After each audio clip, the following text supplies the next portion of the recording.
शेतकरी बंधूंनो, आपल्या सुद्धा हळद पिकाची आपल्याला भरघोस वाढ करायची आहे का आणि भरपूर फुटवे येण्यासाठी खताचं व्यवस्थापन जर करायचं असेल तर हा व्हिडिओ आपल्यासाठी आहे. नमस्कार शेतकरी बंधूंनो, मी प्रवीण पवार, सुखकर्ता कृषी विकास केंद्र कोळगाव, तालुका हदगाव, जिल्हा नांदेड.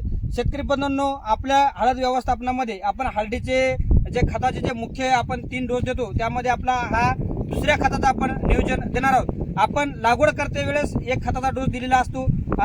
जे आपली फुटवेची अवस्था आहे म्हणजे 60व्या दिवशी आपण दुसरा खताचा डोस देतो आणि तिसरं जे खताचं व्यवस्थापन असते ते आपले 100 ते 120 दिवसाचा दिलेला असते. आपण लहानपणाचा जो डोस आहे तो आपले हळद चांगली वाढण्यासाठी आपण दिलेला आहे. तर दुसरा डोस आपल्याला ही हळद आणि याच्यासोबत येणारे फुटवे याचं दोन्हीचं चांगल्या पद्धतीने पोषण होण्यासाठी आपण हा दुसरा डोस देत आहोत. तर शेतकरी बंधूंनो, तुम्हाला सर्वात महत्त्वाची एक आम्ही विनंती करू इच्छितो की हळद खत जे व्यवस्थापन करतात दुसऱ्या टप्प्यातले खत देण्याची जे शेतकरी मोठी चूक करतात त्या चूक करू नये याच्यासाठी आम्ही थोडक्यात चर्चा करणार आहोत. पहिले शेतकरी बंधूंनो, बरेच शेतकरी हळदीचं जे पहिलं खत आहे आपले ते आपल्या या दोन्ही सऱ्यामध्ये पहिल्या शेतकरी बांधवाने आपण दिलेलं आहे, पण दुसरं सुद्धा खत शेतकरी बांधव याच बेडवर आणि इथं देण्याचा प्रयत्न करतात. शेतकरी बंधूंनो, हे अतिशय चुकीची पद्धत आहे. कारण या बेडवरची जी जागा आहे ते 1.5 ते 2 फुटामध्ये आपण पहिले खत दिलं, दुसरे जर इथं आपण खत जर दिले तर कमी जागेमध्ये जास्त खत झाल्यामुळं आपल्या या हळद पिकाचे जे मुळे आहेत या मुळांना इजा होते. आपले जे हळदीचे कवळे कंद आहेत त्याला सुद्धा फुटव्याला सुद्धा इजा होते आणि आपल्याला सड रोग नावाचा जे आहे प्रॉब्लेम हा भविष्यामध्ये खूप मोठ्या प्रमाणामध्ये येण्याची शक्यता असते. म्हणजे वारंवार ड्रिपचे खत इथं द्यालो, पहिला डोस इथं दिला, दुसरा डोस तिथं दिला, तिसरा डोस तिथं दिला, याच्यामुळे जास्त रासायनिक खत एका जागी झाल्यामुळं आपल्या जमीन तिथं निर्जीव होते. आपल्या जमिनीतल्या जे जैविक बुरशी आहेत किंवा जैविक किडी जे आहेत आपल्या फायद्याच्या हे सगळ्या मृत पावतात आणि याच्यावर निसर्गतः सडीवर नियंत्रण ठेवणारे किंवा खतावर काम करणारे बॅक्टेरिया मरून जातात आणि आपल्याला भविष्यामध्ये सड रोगाला खूप मोठा प्रॉब्लेम येतो. तर शेतकरी बांधवांनो, आम्हाला सगळ्यात महत्वाची विनंती, आता बघू शकता ज्या पण शेतकरी बांधवाच्या हळदीला 60 दिवस झाले आहेत, ज्यांनी आमचा चांगला तसा बेसल डोस दिला त्याच्या तुम्ही मुळ्या बघू शकता शेतकरी बंधूंनो, कशा सुदृढ पद्धतीने अशा जमिनीमध्ये खालपर्यंत आले त्या. म्हणजे जवळपास ज्या कंदाची हाईट जितकी झाली तेवढ्याच मुळे आपल्या येतात. म्हणजे हळद जरी 2-2.5 फुटाच्या झाल्या असेल तर याच्या मुळ्या सुद्धा 2-2.5 फुटाच्या आहेत. सुख करता नेहमी बांधावर जाऊन प्रॅक्टिकल गोष्टी शेतकऱ्याला सांगत असते. हे बघा शेतकरी बंधूंनो, इथून इकडं इथपर्यंत सुद्धा मुळी आलेली आहे बघा. हे बघा इथं येऊन सुद्धा मुळी आहे बघा. ह्या हळदीच्या मुळी आहेत शेतकरी बंधूंनो. तर तुम्ही आता जे खताचं नियोजन करायचं आहे ते तुम्ही या नालीमध्ये करणं गरजेचं आहे. बेडवर करू नका. याला आपण वखराच्या सहाय्यानं 2 मोगे जर बांधले मागे किंवा सरते बांधून जर खत पेरून घेतलं तर आपल्या खताचं व्यवस्थापन खूप चांगल्या पद्धतीने करण्यासाठी आपली मदत होईल. तर शेतकरी बंधूंनो, आपण आता जो मुख्य आपला विषय आहे की आपल्याला 60व्या दिवशी म्हणजे भरघोस आपली हळद वाढण्यासाठी, फुटवे चांगले येण्यासाठी आणि फुटवे चांगले वाढण्यासाठी जे खताचं व्यवस्थापन सांगणार आहोत त्या विषयाकडे वळूया.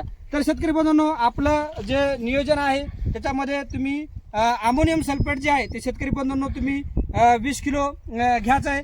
दुसरी गोष्ट DAP जे आहे आपलं खत याची 1.5 बॅग आपल्याला घेणं गरजेचं आहे आणि MOPची जे 1 बॅग आपल्याला एका एकरसाठी प्रमाण वापरायचे. जर काही शेतकरी बांधवाला जर DAP खत मिळत नसेल तर आपण अशा पद्धतीने नियोजन करा ज्याच्यामध्ये अमोनियम सल्फेट 20 किलो घ्या. 9-44 आपल्याला एकरी 2 बॅगा लागतील आणि पोटॅश तुम्ही घेऊ नका, कारण 9-44 मध्ये फॉस्फरस आणि पोटॅश व्यवस्थित दिलेलं असल्यामुळं फक्त अमोनियम सल्फेट 20 किलो आणि 9-44 2 बॅगा.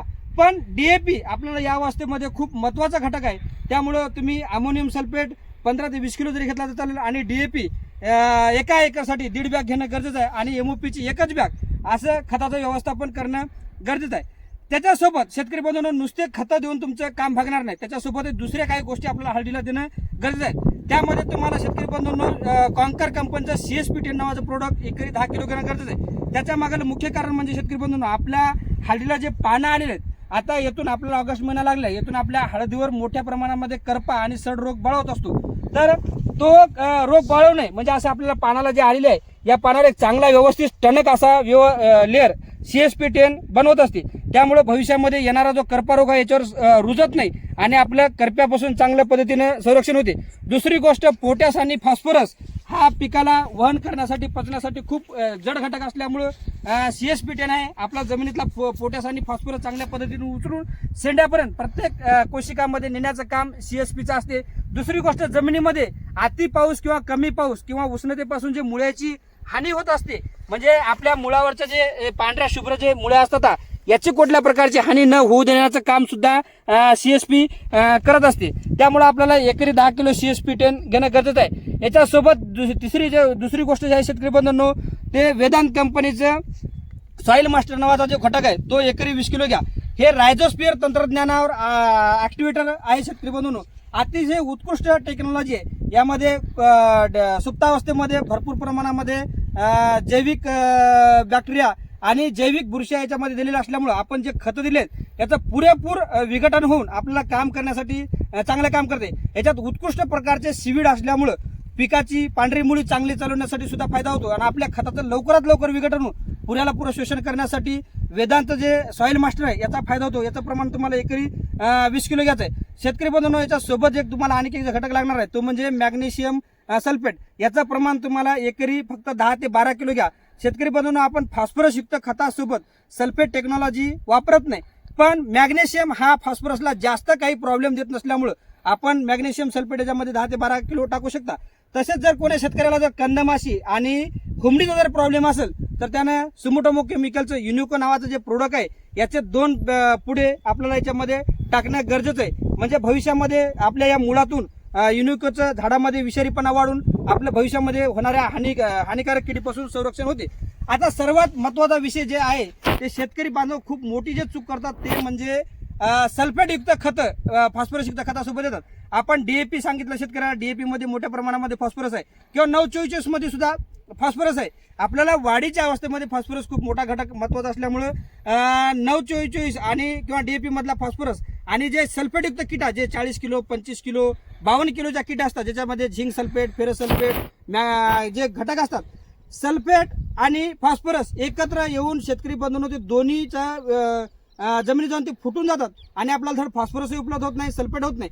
आजकाल जर सगळं महत्वाचं नुकसान जर काही शेतकरी बांधव जर करून घेत असेल तर ते म्हणजे चुकीच्या पद्धतीने खताचं मिक्सिंग आणि जे आवश्यक आहे ते घटक देत नाहीत आणि जे गरजेचे नाहीत ते देतात आणि मग मोठ्या प्रमाणामध्ये आपलं खत जशाला तसं जमिनीमध्ये फिक्स होऊन जाते. धड फॉस्फरस उपलब्ध होत नाही, धड सल्फेट उपलब्ध होत नाही आणि मग आपली हळद पिवळी पडणं, पांढरी पडणं, हळदीची वाढ न होणं हे चुका होतात.